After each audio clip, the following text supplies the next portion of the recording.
قانون کی بالا تری۔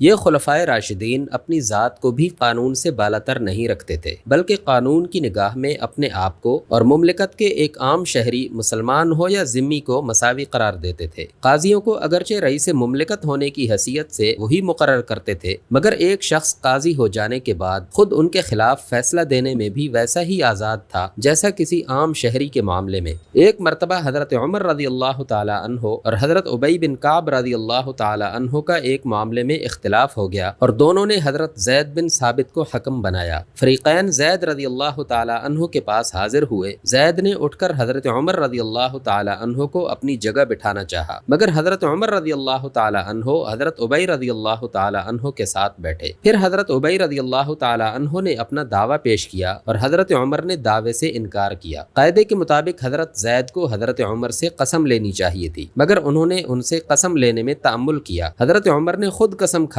اور اس مجلس کے خاتمے پر کہا، زید قاضی ہونے کے قابل نہیں ہو سکتے جب تک کہ عمر اور ایک عام مسلمان ان کے نزدیک برابر نہ ہو۔ ایسا ہی معاملہ حضرت علی رضی اللہ تعالی عنہ کا ایک عیسائی کے ساتھ پیش آیا، جس کو انہوں نے کوفہ کے بازار میں اپنی گمشدہ زرہ بیچتے ہوئے دیکھا تھا۔ انہوں نے امیر المومنین ہونے کی حیثیت سے اپنی زرہ اس سے چھین نہیں لی، بلکہ قاضی کے پاس استغاثہ کیا، اور چونکہ وہ کوئی شہادت پیش نہ کر سکے اس لیے قاضی نے ان کے خلاف فیصلہ دے دیا۔ ابن خلقان کی روایت ہے کہ ایک مقدمے میں حضرت علی رضی اللہ تعالی عنہ اور ایک ذمی فریقین کی حیثیت سے قاضی شریح کی عدالت میں حاضر ہوئے۔ قاضی نے اٹھ کر حضرت علی رضی اللہ تعالی عنہ کا استقبال کیا۔ اس پر انہوں نے فرمایا، یہ تمہاری پہلی بے انصافی ہے۔